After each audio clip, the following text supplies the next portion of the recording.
inspect.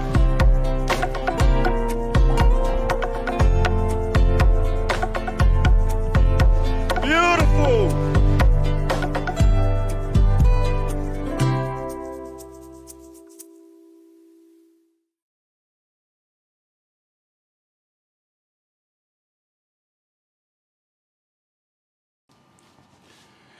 Ia e toi o folofa whaatalo whaatu Samoa I lau whaasausaunga le di vaenga o le afiafi.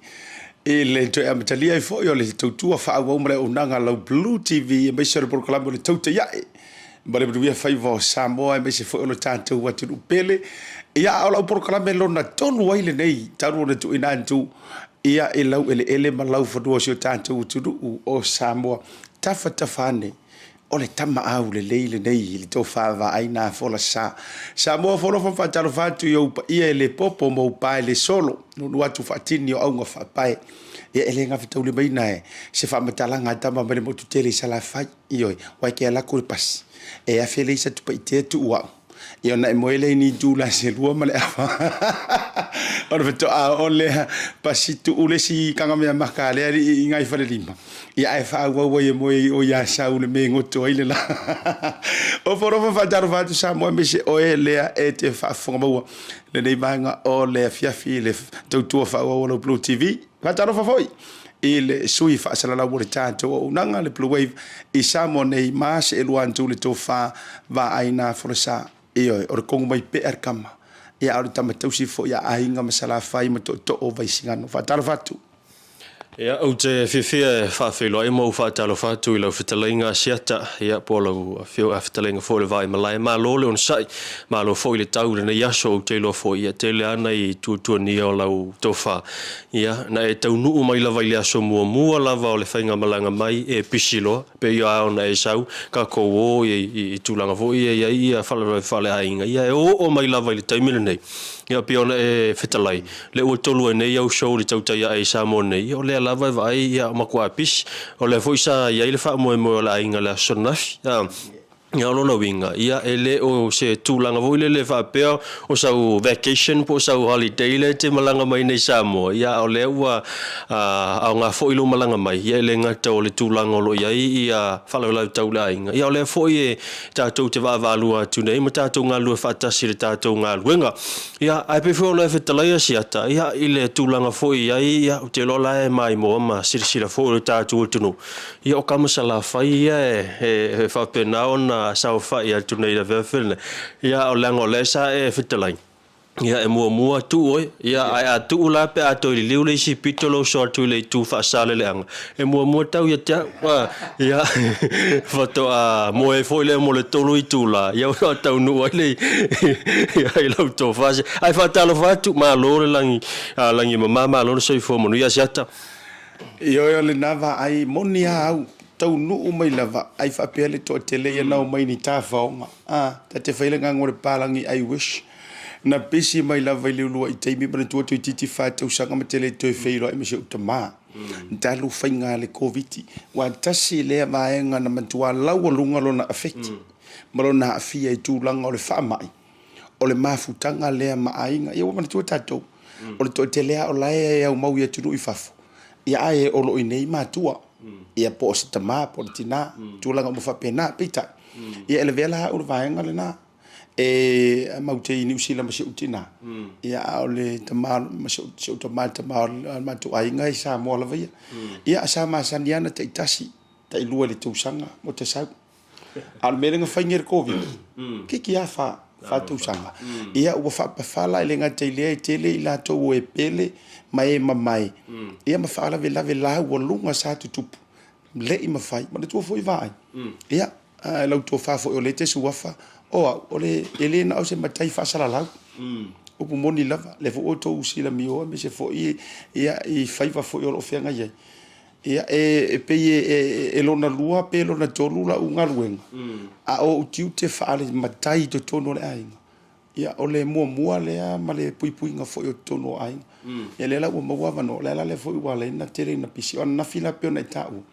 na mato wa tu toe mamoli atu mateu le si ia lofa ale lau mua o le onga fo ile I moa I o katoliko wa ile pia o tau ina ifso soani ma ti akono ia ona o tasi o alo e fasino so to fine le na tu o malo ia ya o tau ina ile onga le o na tu sanga lona lua e pule tolu la la o la fatili ave mati akono pe amanuia le la sa masi ima ile lau mua ia la tu si ia lofa le la fetu amba wala va no ai to fo ia ye teule lau mua I mo ia ma ora kai me mua le fetu o ai mai ma we pe ana tau no tu ai ma misa ma le tatou BluTV e se fo ile au le leo lau fa no le kale si vai moni lava Asiata ia e pe o le mai tauna le tātou porkalame ia I lau tofa ia ona o le tūlanga e pe ona ia ma lo le ono sa ia Tautai A'e fo I le tūlanga ia o whaiva ia le nei vai yaso ma le nei fo yaso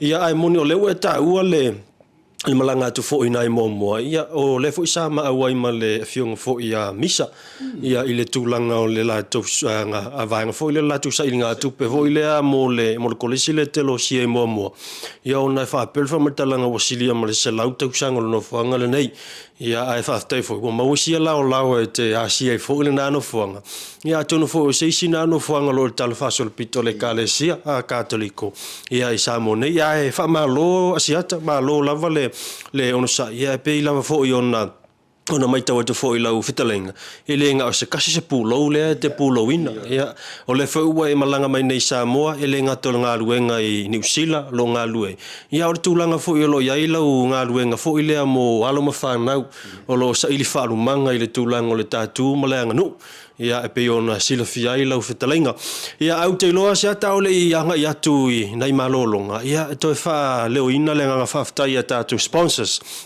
ia ono lango leo lango o tu le tātou wha moi after yatu I le vaenga nei le the color shop limited in I'm tafele le sunga ia Christian ia o te manatu e pe I te mo nei fo I masina o le ia o le a fai fula mafuta to fo I lau fitalenga I le sunga ia Christian ia a mai se o le tātou nanga ia al vaenga le Maota Samoa ia fa pena foi ona ile tautua le tamata ia dora ia a se foi le la tau pulenga ia se vanga nau ia se si vai foi ia em foi ona so no ile vutalenga se tolo lango le tatu porkalai mo le Tautai A'e Io fa tele I lau fa tanga va ai I o tatu sponsors nei wa I nei Samoa nei ai le whakarina fo tatu company ma sa marianga le New Zealand ia te ro ia le Tasi Market ma le tatu one of our major sponsors ia o I lau fanua o Samoa nei ia le fionga le pulisili le sunga fa fianga inga aswa tai o le tau fa tulanga mai o le sila ai Samoa I fo linga la le o le songa fa fianga fa tala no ina ni tatu ofisa ma ai ngata ilea ia o le unanga le Pacific 40 ma le talo fa fa ma le tuafo o le unanga le nei le fionga ia le pepetele tune tale le ne ma fa le tua e ma fai ona fa ngai na mai so se tafor kelope na lo walu lunga online ia ma fa ngai na mai fa tau le talo fa voucher o ko lo ta vale ia vai lan na fi fa te tai o sa wa wan to lo te fa ngai na piki apo se uso kamala le ele kumu ele ma ona se lo se la mo ma pe se la tala o sa lo na o tu ai o le Maota Samoa o le va vele o nanga le ana no le uta fi sponsors na o tu o le Maota Samoa o fa tu te ne la le to e lau fo fonga fia le ko va ai le ni fa fenga ruanga pumping singi e akama ia le kakala lo fiko oi toi le mai fo ile le fa fea e se le lo fo fia na o ai fo la toi lo tela tu tu taro na uma o se valia tu fa tu fa mole e fia fa tumu sa un menga kumu oi lo se lau limbas furmon tu arkama Ford Ranger ia kama tau mafate ia na uma o tumu le kiso o fa yatu mai lau lisiki screenshot send lo fatu le tina ai o le ainga la le wa kong fa mai fa sau kala isa wa dia io o le tari city na to tongi mai lo nga sau mai nga so me nga io o so me kilia la le ko e o senge pe su fa kala e le ko e io a le ta wala no ta to major sponsors e mi se vota tu sa maria nga le e le va nga le fifi ta tu malolonga foi mai fa wa ta tu fa ta no nga me se beautiful is back mo Samoa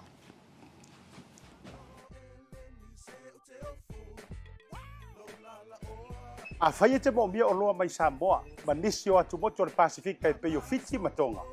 E na o le tasi lava le maketi te mo mia, le Tasi Market.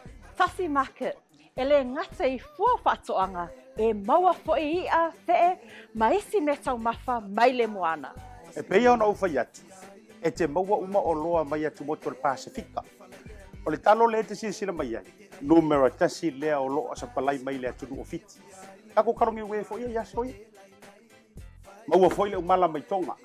E le ngata I lea, mo I lātou e fia le tātou tama o le whai. E te maua umala mai Tasi Market. Ai whawhetu langa o whaalawe. E sa o le lei, e maua tātou pusa pisupo. Tu ai ngā le lei ia lea o le pama. Le ngata foi lea, maua pusa moa, I so si tu ai ngā sizes. Whapea foi la kako pusa siu pipi. Anse mai ngar ka pusa siu ngar whamule mole. Tai. Tama ia mo whara, la ver ngata foi leo pusa pepe, I le Tasi Market. E maua fo I pu mo whaalawe, in bulk, I le Tasi Market. Ia le nā Samoa, a mai ala o na whai umalau whaatau I nei le o danga le Tasi Market. Aua nei e tu muli, ai alo whai nei o tātou ai ngai Samoa o le whea ngai markoviti. E iai fo I le lātou o danga ua tā ua le MoneyGram. E lafo ai tupe mo ai ngai Samoa e le ngata o nisi o atu moto le Pasifika. E tasi lava le no fuanga I te whai ai tūranga uma nei. Le Tasi Market, whale o loi Massey Road I West Auckland, a le ngata I leo papakura I South Auckland. Can you be my wife?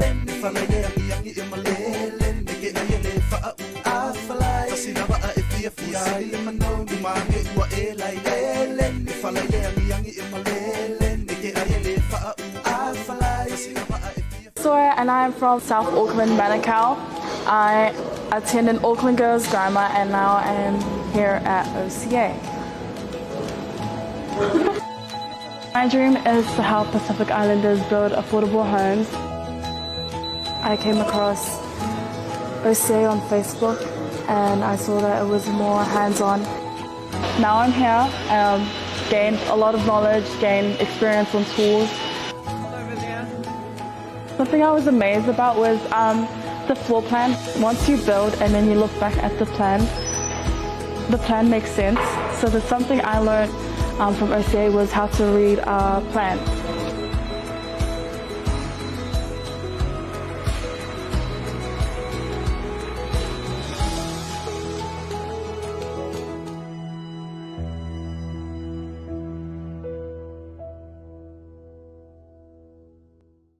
The Color Shop in Maota can brighten up every aspect of your life, from interior to exterior. You can change the look of any project you have, from auto to home, around the yard, and everywhere else. Bring color to life with our selection of the best paint. Come check us out, because we're more than just paint. We got bush knives and a whole lot more. We're the folk that will help you kick that drab right out. So come into the Color Shop in Maota. Call us on 25577 or 21527. Drop an email to cs.creston@gmail.com. Ia e toe whiwhia toe whaatalo whātu toe taliu mai o le tātou Tautai A'e le rea whiawhi pe on tu sao tuai ia i nei I le ofisau tū o le BluTV Samoa ia I nei I songi ia I langa I meile I le alu I mulino ia o lea pe o no tau silama ia o lo ma se lua tuai ma le whitalenga fo ia Asiata ia pe o nei le tātou bloklame o leia whiawhi ia ai Asiata o le tūlanga pe o nei ai o lo ofisilingi ia pea ia le tātou tunu ia maise foi o lo ke vai atu lava I lungo le tātou page for le BluTV. O le lava e le talafo mai le tātou o tunu tali o le tātou promotion. Ia e le leo na watu ia I lau whitalenga po la le tūlanga o le ua ia I le tātou promotion le tau wha ilo atili atu tātou o tunu. Ia ine mea ane ia o umane I masina. Ia o le lava e ta alo mai le tātou o tunu o le tātou promo le Asiata. Maro whaftai lau tō whawa ai. Mua foi o lau whaftai. Ia o lau tō wha. Mo le whaua wina o le tātou promotions. Le ngore sa whai lau tala e me seon malanga mai. O te iai lava ia whaafisili e whai atu peitai. Ia o te lo whamangalo o maa ua le tātou o mapaanga mai. Ono le tau sisira mai o talotu lotu I sa whai. Tau ma whainga o le wha moe ma pēu wha ma vau se o tō whine. Ai peino whai atu proklamen nafi. Ia ilo se lau pasene o lo wha tutua ino lo usoa tau. Nā te whaua wina ia tātou whaafisili. O le maenga wha manino ua uma le tātou talinga fisili. whawhengo fie mo le malu te lo Samoa.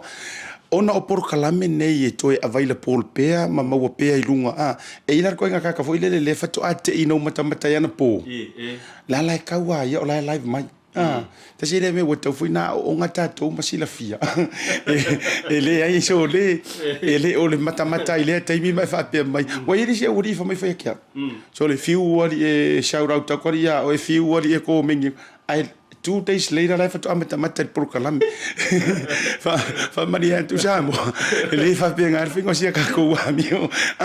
No winga vai oi e so ko mengi wa tumu ai matali le tato messenger le BluTV. Ai na ona to fangwa tu uma na fa ngata ile aso asfore solima. Le solima o aukuso. Le na fa ngata ile tato no lava o le sefulua temi New Zealand. Na whaangata ai, ia ona toe, mana tua foi la, e lo le leia le tātou monitoring team. Le taimi lea sa e messenger mai ai, mana tua, e tau mai lava ia te oifa mai, misa, message you app, lo noinga la, e leini tātou late entry. O le aso se furu lima, o le aso freire, ve aso le nei. Sorry, sfululua, sorry. Aso sfululua, waka warwala ka ka mi fangi usila. E iste me tau ngale te o no te sa fa isongi. E lo ko sa fa manukau. O le aso sfululua, aso for really la nei. O le a to lau e lo ma fa il tatu si. Don winga afa pe o le sa wa ka li wa te vai tua I mai lava te lo time. Ia fa malulu atu wa tapunia tato wavanoa. Ai a fai o leana e meli mai pete messenger mai a o lei mai le taimi whaangata I le aso whareile leana te anei. No nuinga ngai se whioi. O lo laki paulat kaimingi so o au kuli vai. I le tua. Ina ia manuia mavili ai matutonu lava ia te oe. O le taimi e whai loa le taimi o le tato tau te iai. O le taimi tonu lava le tau te iai. Ia, e mani tu, ele ase si poro kalame, e whatau nui nai le tātou se ile a vai. Nui ngana mo outou le whawhonga mai. Wa uma, no more. No more. E le to ieni tātou entry se toi talia ina. Wa uma na whamai a uma la vaila sofraile ni tenei. E le vai luanga. Ai, a sofraile nei. E le ato e se sa o tua ia va ai ma amaro fo ia. Le ia se e cuidalo le masa fai no mo fo. E a wal tolo lo wino vanga le. Ia, walo whautai Asiata, ia utei lo le vaenga le o lewa tunu, ai pe ke ua alu te ua laki tata mo palangi poe leo. Ia, ai o le toi le vaenga le nei atunu, te usiringi e pea le tatu tunu, o la le whainga le se I lea si vaenga le. O le whainga le se I le, pia na whai atu.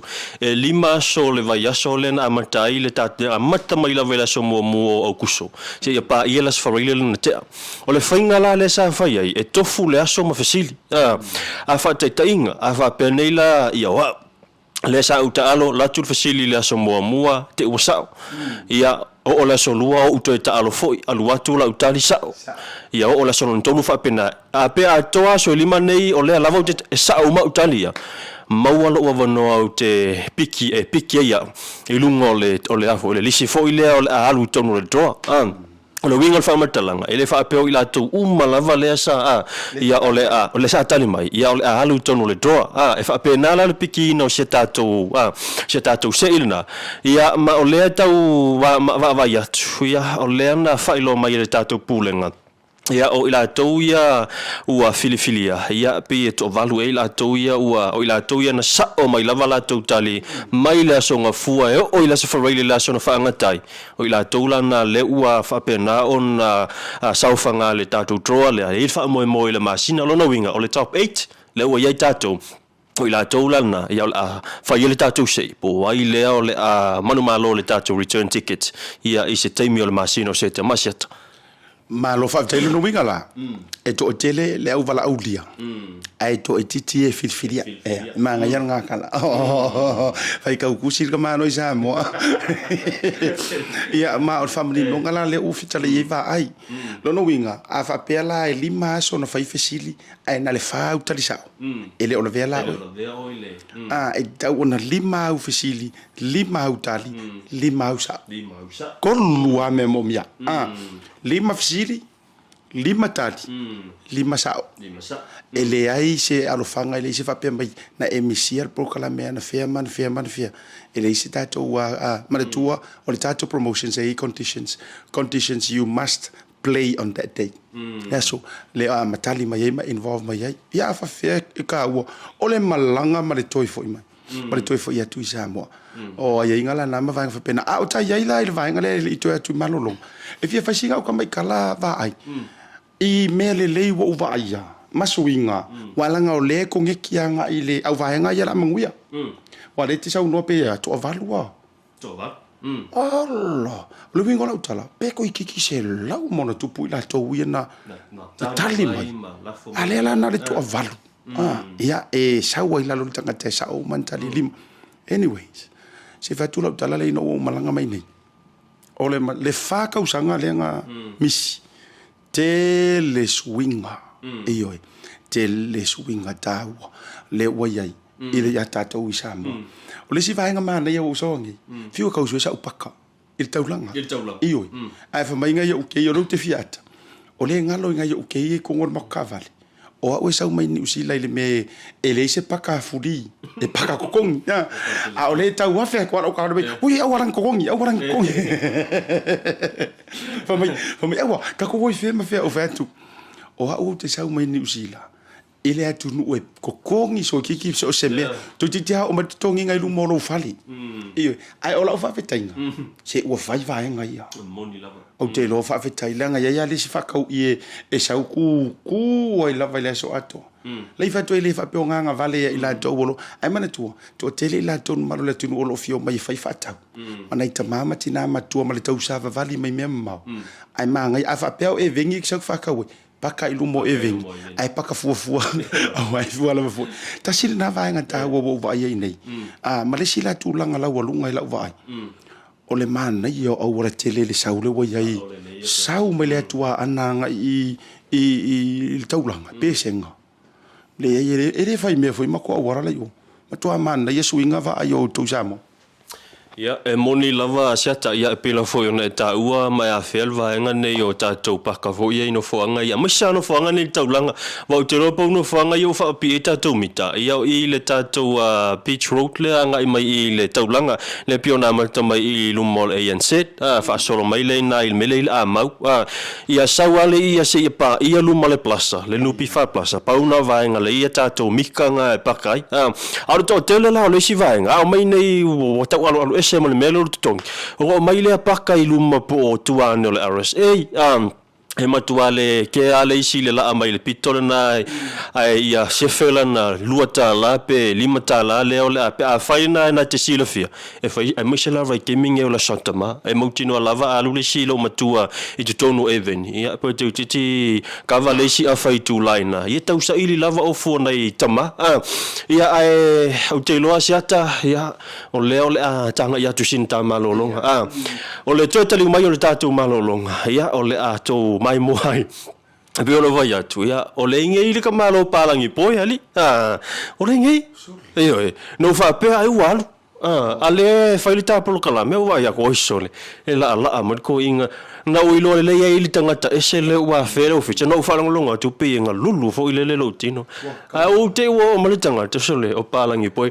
tali mai tato wa marolonga ia la to mai mo mai ia se fatatanoanga fo I ma se ia ale talenga fo ia Asiata ia ma le sunga fo ia palangi poe wa sila fia uma le tatu tunu ia ke o fo fa pea u ia ai longa ato fo mai le uso mai sala fai whatever when tauna mana ia lo is io anga ko fe rua I mai anga ma ke ro ro ke su fa fe tai wo mo wanga io anga o mo wai ke kauranga e fa fe tau I Malaysia o mastale ke kauranga o io le tatu malolo fo mai fa felo ai palangi poi rungo proclam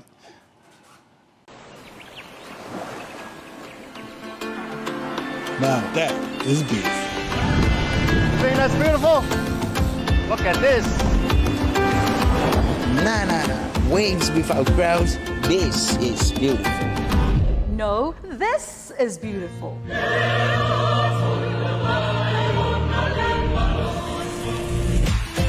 Come on now, this is beautiful. No. She is beautiful.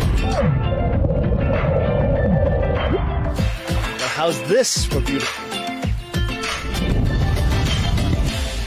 No. This is beautiful.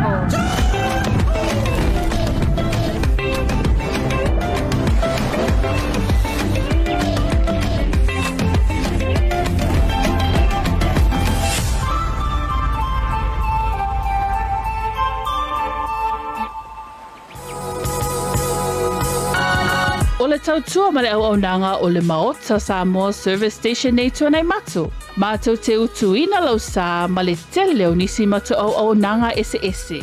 Ai le ngata fo i lea, mātou te siakiina fo i lau tāwale. Mātou te sapalaia fo i swau mo lau tāwale. A whai fo i o vai pa o lau sā, a wala te popole. Mātou te sapalaia fo i ea mo lau tāwale. Mo lau nofo silafia, mua, Taupea lau tāwale pe autu. Lua, Taupea lau telefoni i le taimi e utu ina i lau tāwale. Mana tua foi, e matua i whaasa ina le tau mawhatapa a ino foanga whape nei. Wa iai foi au nanga i lunga le Pacific 40 e whaatau ina ai le tālofa voucher. Maota Samoa, o le Maota mo Samoa uma. Mātou te fia e au na pia mo o Samoa, whawhetai le awhio mai, we'll see you again, and God bless.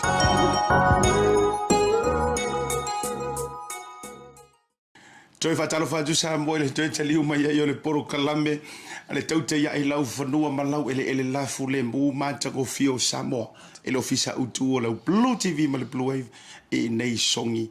Luma tonu po le tonu le loin toa le tano a whaafisanga i male homana wei. Lea na o maua mai ai. Sunga palangi poe. Maa whaafutatu. Talo palangi. Yeah, langi mamalo sa sunga no a whionga ya. Asiata, the brother from another mother.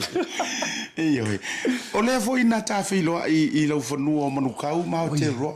A leu te leiloa pe ia lenga e kau muri mai lau malanga. Ona whiana e taunu o mai ei Samoa. O sao de vaa mo mai fiki. First day au kusonge masinga nge. Vaa mo nga whai malanga mai nge. Fiti, O ela lena ra vea vaenga lena o maile te talaino. Ioi. Maa ngai wo olo ako kongu. Maa ngai wo wha olo uma maa kofu maa kumana ula. Ona maa koe maa ngai ina mea no faswane. Whawhetai tele lava Samoa. Lea le teimi muli. Le sa e malanga mai ei Samoa. O le 2019. I find singa level 4 gold kau sanga ni. Ka ako gold kau sanga ma formal fa ma sa pesi fa ma. Le mau sa vang koi fo e mai ngai Samoa Peta whawhitai lava vi ilea tō koe maura ngova koe sau le lau ele fa pitoa beautiful land of Samoa. Okay, so o lea tolu o le whaamai o COVID len tau fia lau toi fo i mai Samoa. Ai le i tau fia i runga le social media i au TikTok, i au live, matula o mawa o e matua popular lava. O lea se toi wa ai e tangata fo i le e ingi se oko whaki au are you palangi poe o are you the twin? Every day. Whawhia fo Kusa kami nang kaurong wa sa wa. Afai mai kala lisi kenki.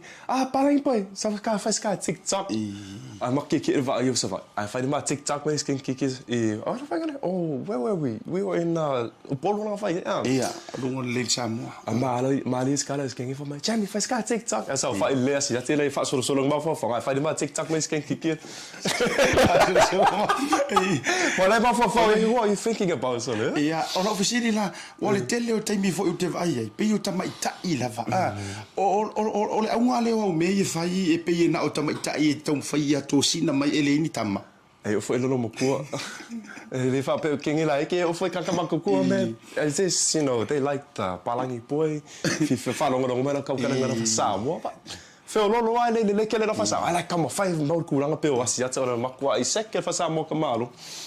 Okay, so ele ole au ngala wa me e fai ele o lo tau fa pe tau nei tau lama wa le ngana fa Samoa pe tau lama vo ile nei ten ai le ai o e yo fa fe sa wa ni ai o de fel fani no fel fan ole lama de se le ai o so nga fai nga be so okay o le te fa longo ye ini se fufuang o ai si por calamite mena o e fai lo malanga le tsa ma nga e umalo ka ko ke e la lo ma o ka ele sa ma nga e vai la yo la ma E se fa mo nga fia po esa city po se vai nga pena o mo fa ye ala ka aku se compagnie Samoa po se vai nga la po pese e o so la pese le lau tau whaafonga mai e te ilo to tele company ma lau whai ma le producers mai la tau promoters e mai mua mai lunga pokona me le Tautai A'e le la kango e vamp singa vaenga fu ile pingi singa uka mai linga e capture ile moments le whaafonga anga le rope umai roa pisi marka ko ngumela o vili mai amisa ki vili mai o fi ma wo kuranga pe alo como Sancho kuna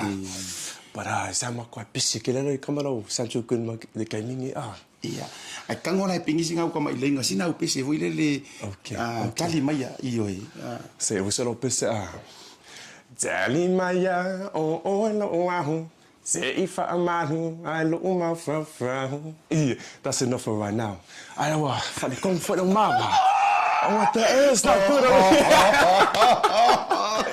oh ke ro la kala e mo lo producer oi e mo mai sava se ki ale e fa fo ma temile dela fa tu lo challenge le only on BluTV ma Tautai A'e afia pu e sa 5 male sunga ya o afele to mlanga asuongo yes so between today and the 15th afia pu e sa 5 ma sunga palangi poi messenger mai le BluTV messenger mai le BluTV ona mo wala leva no fa tulanga pu e le 5 ai mai sia e te mna si tama posteni oh so se me depends wala la kuranga kana ngoi kau le sa le lua ka waman tu e viral ele lua TikTok o ele lua PC ya wele so se sia fa ko sa o ya sanchu ku ni video ma ya se ele nga sem tu ku na lo wala wi lo fo nga ya le lo ka ngoi au mai nga ka me ki fo ya nga ki ngi e ko ke tu wet fatas ia nga viral ila ia le ma foi kama so kama ki fonga ele la wi lo na wa vai la exposure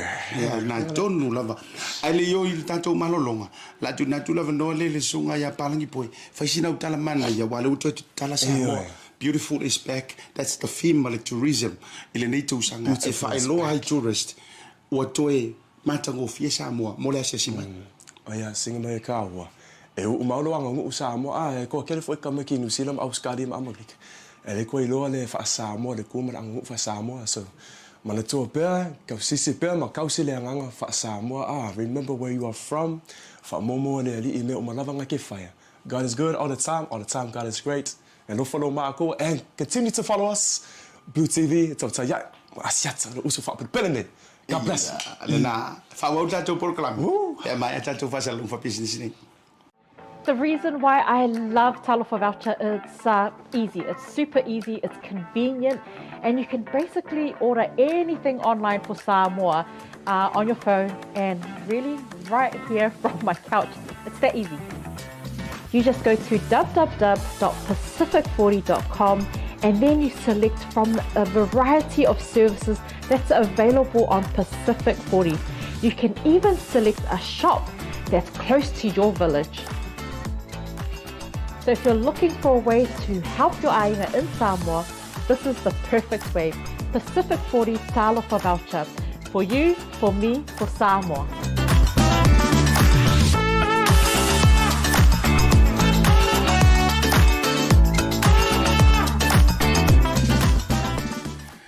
Joy fa fele atu to tele mai o le tanto por klame le manga le afi e ile una masani me sori tanto por klame o le Tautai A'e e mateli to tal nobre to fa vai winga ya palangi poema fa manisio vainga ia a to fa malo atu to fa te atu tatu complete ngong su me se fo tatu sama rianga le Tasi Market nga te leo le Pacific 40 me talo for voucher Samoa kala limited shop limited ia ele nga te lea o le Maota Samoa service stations in Vaetolo ia manisi la fo tatu usa marianga leo tatu fai paanga fa Tasi A'e le fa lau loina fo yo Samoa ia shout out fo imto fa malo antu le fa ulunga le tatu mtanga wenga o tourist ia le fionga le CEO nga telea ia o le langolango ma le au fainga wenga manu le fa ngalo ina se uso ia Sunny Rivers ia ina ia matou ia te roy fo yo le so upu le au le tatu official tourist ma le hotel la ila to 5 time on long swina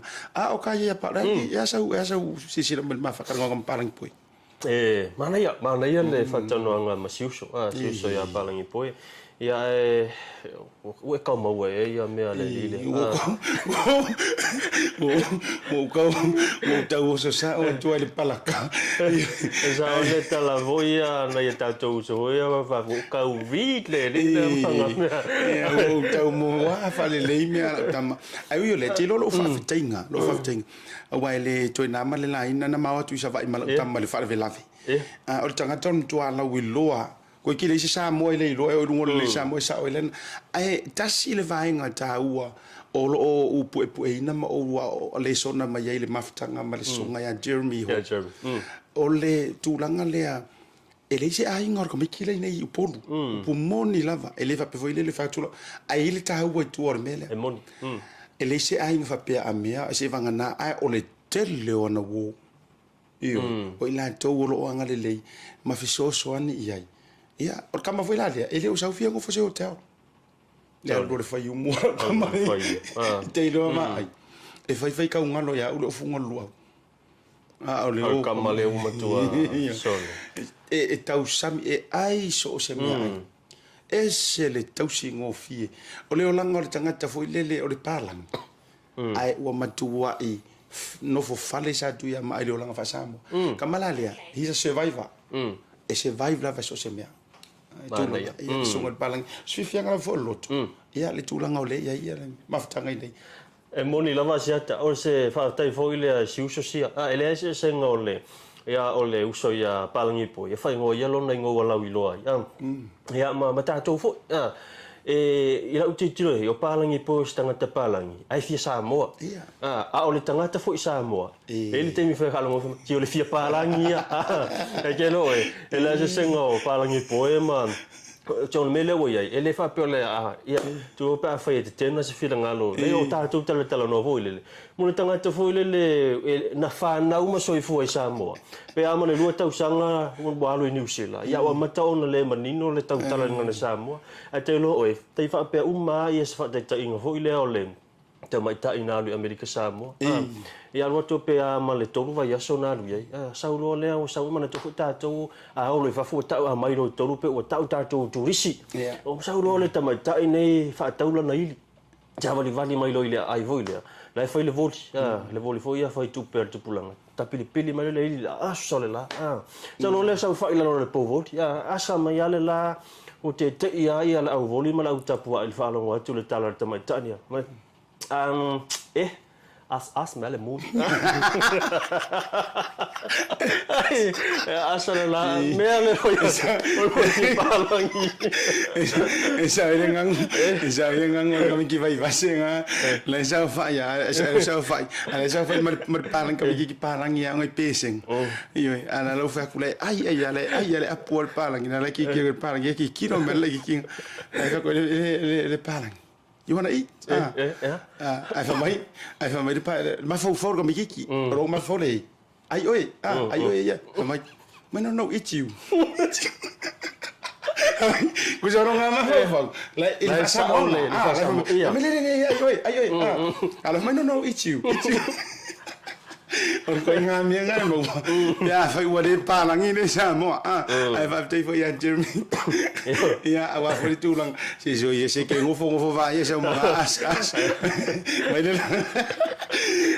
Ajaro fa te to uma le ma fu te mai. O nga yo por kara mi fia ku sa mo. Ai mi se te mi nga lo fia. Ke fia ru wa fia pe de se ku pe la ku. Ai fa ke as ko la.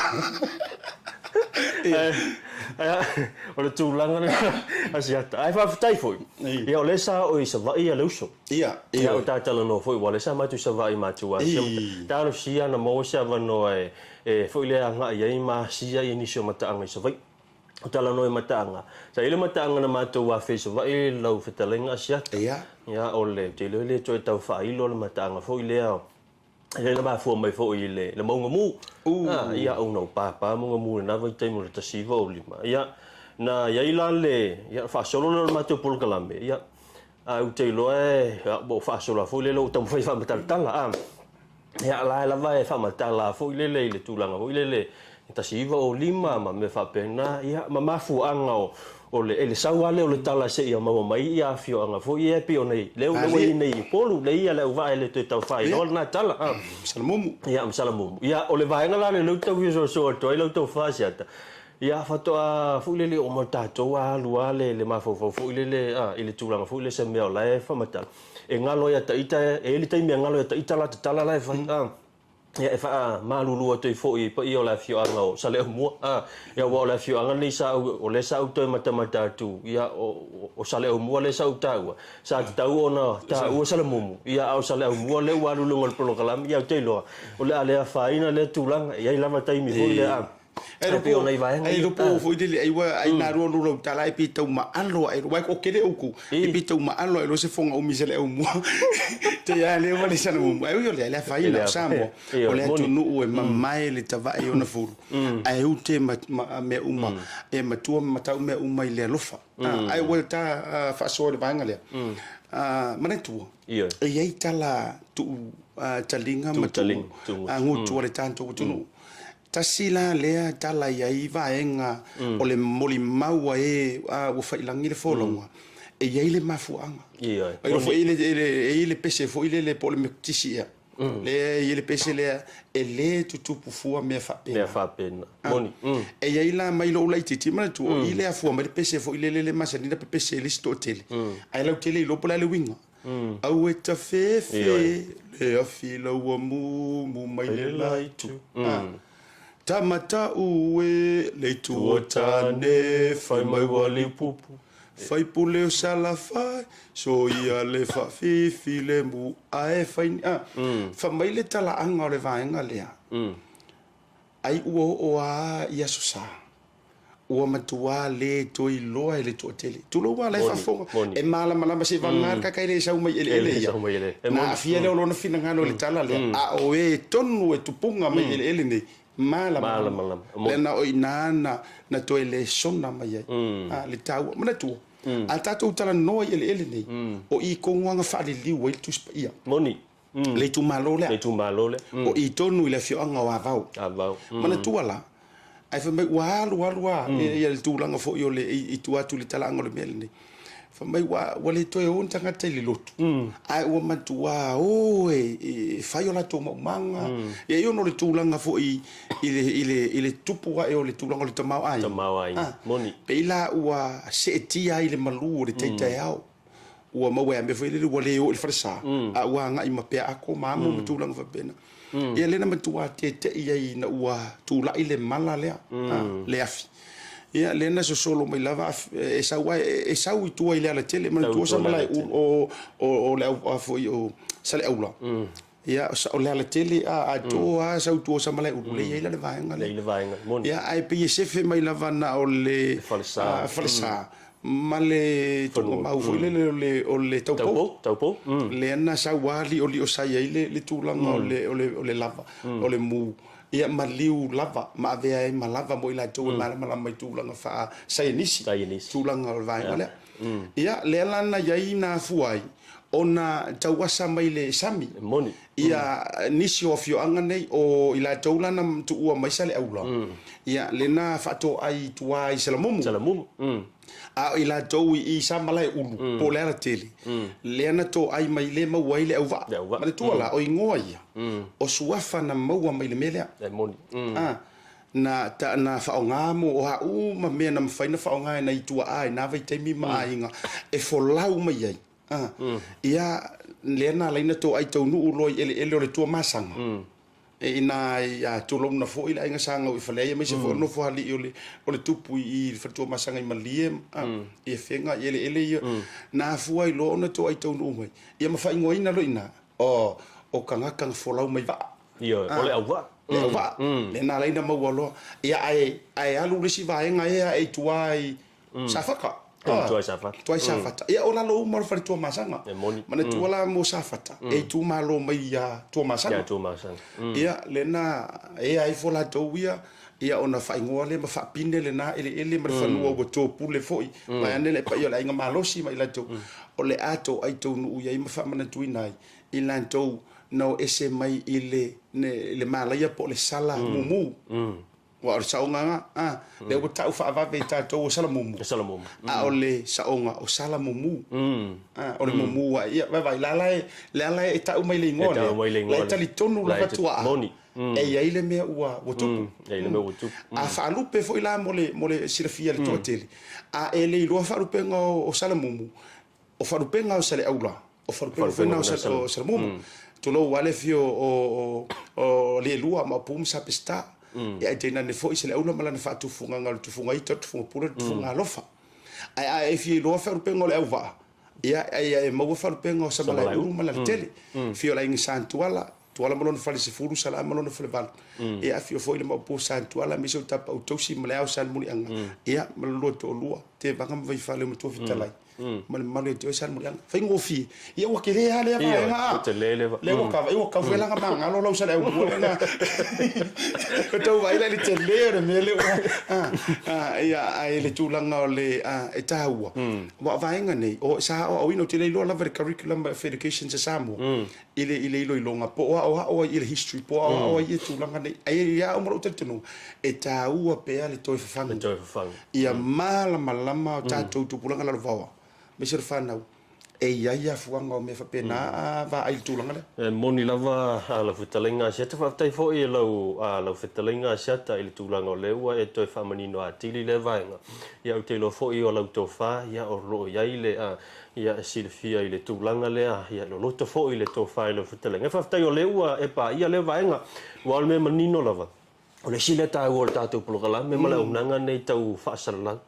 Ia mana tua fui o tātou e iaile le vaenga fui le tau IAE, o le Inform, Entertainment, Educate. Ele ngatala o le tau mawhai Inform.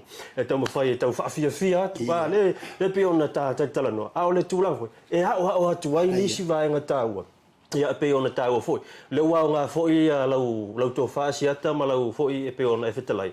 O sea onga fui le masawhale a onga mō nisi tupulanga no sa ili wharumanga. Ile tūlanga ne, wan me mautinoa. O le si lea vaenga pito sili na te le ile tūlanga o tala whaasolo pito.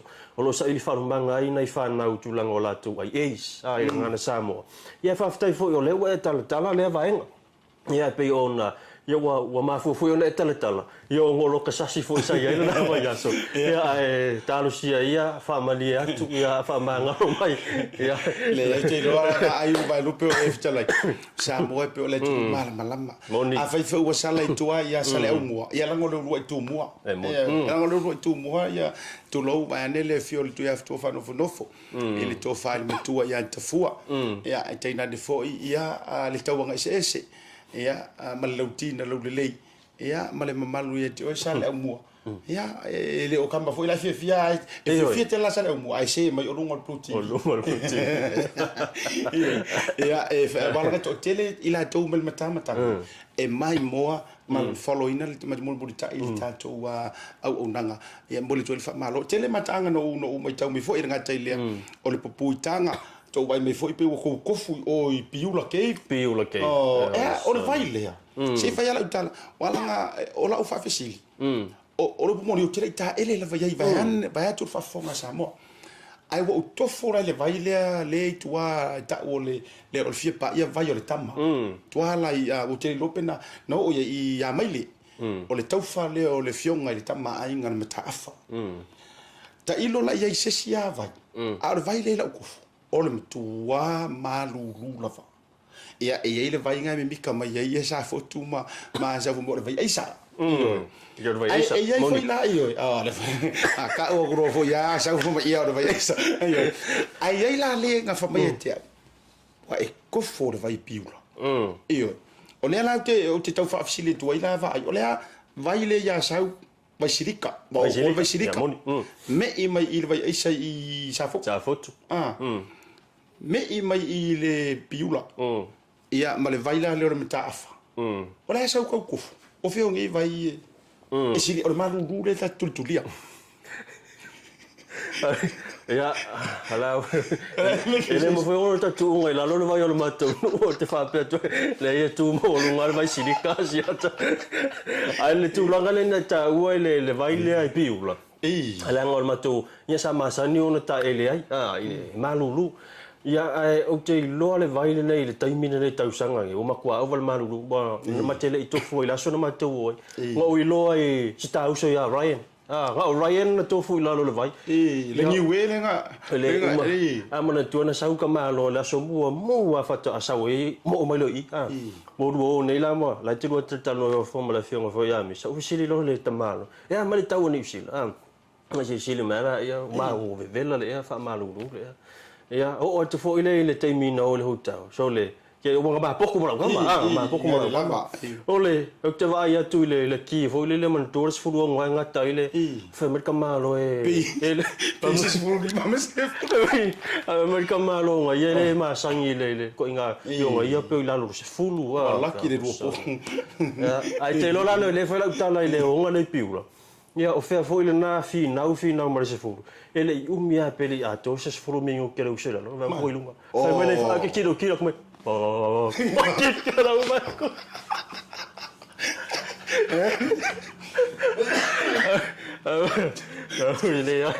ele so ko wintanga ni ta e to fulu vai no piula o ko pele na muma o ko pe o ka fa mo ma o me pico ila se na ma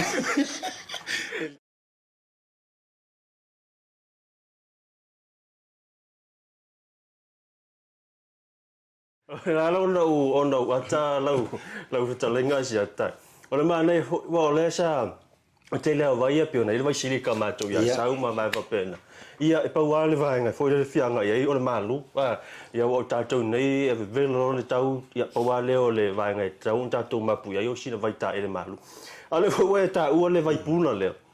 Ia o le tulanga foi le ngata ina alu te relax le malu.